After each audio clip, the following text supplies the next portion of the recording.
ഈ പാല് ചീത്തയായി, കറി ചീത്തയായി എന്നൊക്കെ നമ്മൾ പറയില്ലേ, ചീത്തയായിന്ന്. അപ്പൊ ഈ ചീത്തയായി എന്ന് പറയാനായിട്ട് ഇംഗ്ലീഷിൽ അതിന്റെ കറക്റ്റ് യൂസേജ് ഒന്ന് പറയാമോ? ഓക്കെ, ഇത് വളരെ ഇൻട്രസ്റ്റിംഗ് ആയിട്ടൊരു സെന്റൻസ് ആണ്.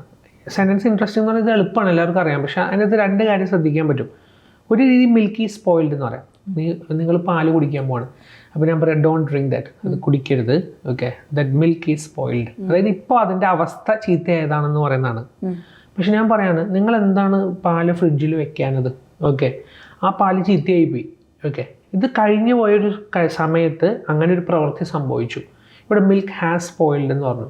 ഇവിടെ യഥാർത്ഥത്തിൽ ഇംഗ്ലീഷിൻ്റെ ടേംസിൽ പറഞ്ഞാൽ ഈ സ്പോയിൽഡ് എന്ന് പറയുമ്പോൾ സ്പോയിൽഡ് എന്ന വാക്ക് ടേമിൽ പറയുകയാണെങ്കിൽ ആഡ്ജക്റ്റീവ് ആണ്, മറ്റേതൊരു വെർബാണ്. പിന്നെ ഇത് കൺഫ്യൂസ് ആക്കാൻ വേണ്ടിയിട്ടല്ല ഈ രണ്ട് ടേംസ് പറഞ്ഞത്. ഇംഗ്ലീഷ് ഗ്രാമർ വ്യക്തമായിട്ട് പറയുമ്പോഴും മനസ്സിലാക്കുമ്പോഴും മാത്രമേ ഇതുപോലെ നമുക്ക് കൃത്യമായിട്ട് സെൻറ്റൻസുകൾ ഉണ്ടാക്കാൻ പറ്റുക. ഇല്ലെങ്കിൽ നമ്മൾ എന്താണ് ഈ സ്പോയിൽഡ് അല്ലെങ്കിൽ ഹാസ് സ്പോയിൽഡ് എന്നൊക്കെ മനസ്സിലാവില്ല. ഒരെണ്ണം ഞാൻ വെർബ് 3 ഉപയോഗിച്ചിട്ട് കഴിഞ്ഞു പോയ കാര്യം സമയം പറയാതെ പറഞ്ഞുകൊണ്ട് വെർബ് 3 ഉപയോഗിച്ചു. വെർബ് 3 ഉപയോഗിച്ച് അതിന് മുമ്പിൽ ഹാവ് അല്ലെങ്കിൽ ഹാസ് അല്ലെങ്കിൽ ഹാഡ് ഉപയോഗിക്കണം. അതുകൊണ്ട് മിൽക്ക് ഹാസ് സ്പോയിൽഡ് എന്ന് പറഞ്ഞു. മിൽക്ക് ഈ സ്പോയിൽഡ് എന്ന് പറയുന്ന സെൻറ്റൻസ് പഠിച്ചു വെക്കുമ്പോൾ ഉള്ള സംശയം എന്താ അറിയോ?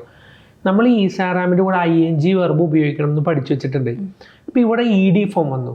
ഓക്കെ, രണ്ട് രീതിയിൽ ED ഫോം വരാം. ഒന്ന് പാസീവ് വോയിസ് എന്നുള്ള കാറ്റഗറിയുടെ കൂടെ വരാം, അതല്ലെങ്കിൽ ഒരു ആഡ്ജക്റ്റീവ് ഉപയോഗിക്കുമ്പോൾ ഇങ്ങനൊരു സാധനം വരാം.